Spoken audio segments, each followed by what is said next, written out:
ओम गुरुभ्यो नमः। ओम गं गणपतये नमः। ओम हुं हनुमतये नमः। ओम रम रमाय नमः। ओम मातेश्वरी नमो नमः। ओम मातृपितृचरणकमलेभ्यो नमो नमः।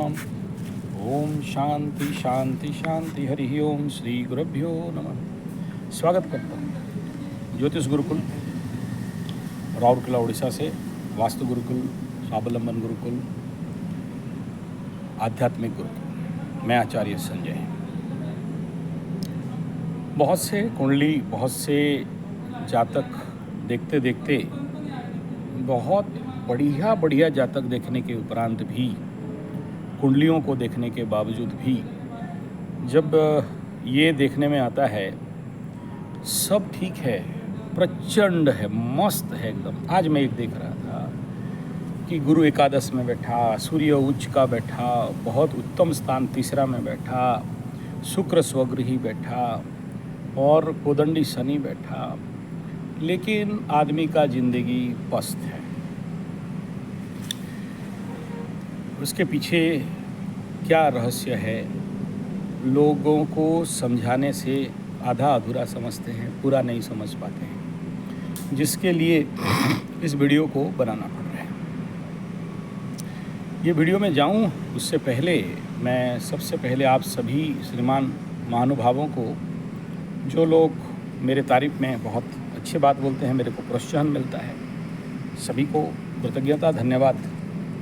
कुछ लोग आज मैं कुंडली देखते देखते बता रहे थे कि गुरुजी, जब हमारा भयंकर डिप्रेशन का टाइम चल रहा था, peak period of Shani, 7.5 Shani महादशा चल रहा था, और आपका वीडियो देखते देखते 4.5 साल 5 साल पार कर दिए। बहुत धन्यवाद। कभी ना कभी आपको पास आएंगे मिलने के लिए। बढ़िया बात है साहब, स्वागत है, पॉजिटिव बात है, और आप हमारे प्रेरणा का स्रोत हो, अच्छा बात है, बढ़िया, बहुत बहुत धन्यवाद। आप सबका भगवान कल्याण करे, मंगल करे। अगर मेरा वीडियो, मेरा बात सुन के अगर आप डिप्रेशन से निकलते हो, आपका तनाव से निकलते हो, आपकी मानसिक परिस्थिति से बाहर आ जाते हो, तो माता रानी का कृपा है। इसमें मेरा कोई बड़ा नहीं है कि मैं इस मार्का हूँ, माता रानी का कृपा है।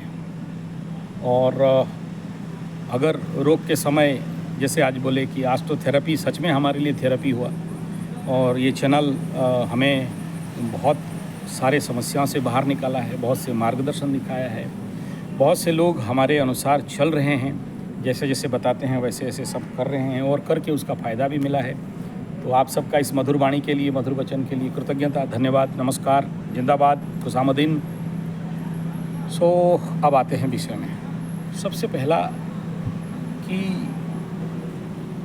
पितृदोष, मातृदोष, भातृदोष,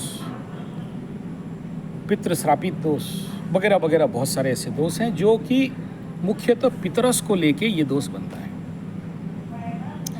पितृपक्ष का और मातृपक्ष का और भातृपक्ष का दोष के कारण, यानी श्राप के कारण, या किसी भी प्रकार के ऐसे कर्म जो कि आपको आज फलित हो रहा है और आपका बेड़ा गर्क हो रहा है, आपका हालत ख़राब हो रहा है, चौपट हो रहा है।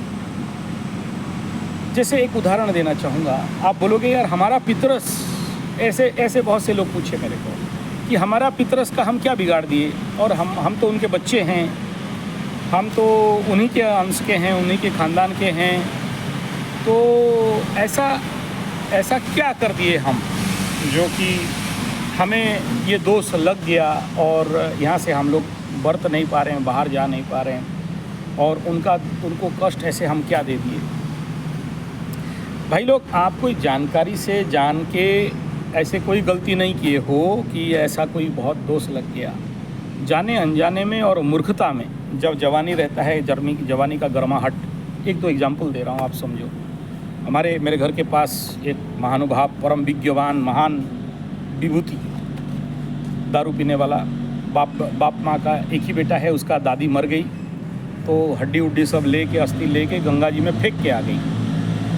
पैसा लेके गया था, पैसा लेके गया, बोला कौन पंडित को खिलाएगा, पंडित लोग ठग है, चोर है, उचक्का है, सारा पैसा खा जाता है, ग्रह शांति के नाम पे, पितृ पूजा के नाम पे, पिंडदान के नाम पे, और हमें भकवा बनाता है, हम लोग समझ नहीं पाते हैं, और खा जाता है। गंगा जमी तो दहन कर देना है, विसर्जन करना है, कर देते हैं, ऐसा पकड़ा पोटली और फेंक दिया। आके मेरे को बता रहा था गदानंद तो जैसे ही आप किसी भी पितरस के, आपके कोई मर गया है, उसका हड्डी बिना सही विधान किए अगर आप विसर्जन कर देते हो या फेंक देते हो, तो बताओ वो चेतना, वो आत्मा, वो पितृ, वो प्रेत तो अतृप्त रह गया।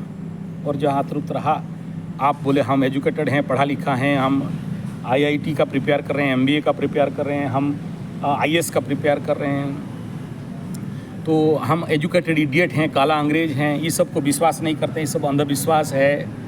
आपका गर्मी था, गर्मी निकाल दिए, फेंक के आगे, बुढ़वा तू जा, बुढ़ी, बुढ़ा, बुढ़न जा पानी में, गंगा जी तेरा ले गए, चल तू, तेरा विसर्जन हो गया। तो बाइज्जत उसको पिंडदान नहीं भी किया और आ गया। दूसरा ऐसा ही एक केस बता रहा हूँ, रिलेटिव का केस होगा, नाम लेना नहीं चाहता हूँ। बाप मर गया, बोले यार यहाँ 13वीं कर्म कौन करेगा, खर्चा बहुत है, कुल मिला के 5-10 लाख रुपया या 5 लाख रुपया या 3 लाख रुपया या 1 लाख रुपया खर्चा होगा, कम से कम नहीं होने से भी 2-2.5 लाख खर्चा होगा। ऐसा करो, सीधा हस्ती पकड़ो, आग जला लिया, बॉडी से हड्डी निकाले, ले गए, चले गए, गंगा जी में फेंक के आ गए। इधर आके बोले कि हम लोग तर्पण अर्पण कर दिया, पिंडदान वगैरह कर दिया। कोई भी काम, 10वीं का भी काम नहीं किया, एकादश का भी नहीं किया, द्वादश का पिंड भी नहीं किया, गोदान भी नहीं हुआ, कुछ नहीं, मतलब कुछ नहीं। बताओ, वो मैं उसको बोला कि देख, जब आदमी मरता है तो एक पैर पंडित जो प्रेत का करता, यानी बेटा का कंधे में रहता है, दूसरा पैर उसका पंडित के कंधे में रहता है। तो अगर तुम पंडित नहीं बनाया, यानी ये पितरस कर्म के लिए पंडित हायर नहीं किया, तो नेचुरल बात है कि सारा ठेकरा तुम्हारे सर पे आएगा और तुम्हारे परिवार के ठेके सर पे आएगा। और वो प्रेत जब अतृप्त होगा तो नेचुरल बात है कि तुम्हारे घर में एकदम बेड़ा गर्द करके, एकदम मुश्किल करके रख देगा। विश्वास किया नहीं और पार हो गया टाइम। बस 6 महीना का पिंडदान होता है, त्रिपक्षी का होता है, तो वो सब कुछ किए नहीं है। वो सब कौन करेगा, बस एक ठो पंडित बुला लो, खिला दो। अरे गरीब लोग नहीं करते तो उनका क्या हो जाता है, गरीब हैं। तुम्हारा बाप तो तुम्हारे लिए अरबों संपत्ति छोड़ के गया है, 3 मोहल्ला का बिल्डिंग, 1.5 करोड़ का बिल्डिंग छोड़ के गया है। तो तुम्हारा कर्तव्य भी बनता है कि अगर तुम पैटर्नल प्रॉपर्टी पाते हो तो उनके लिए आप कुछ करो, अगर नहीं करते हो तो उसका दंड लेने के लिए तैयार भी रहो।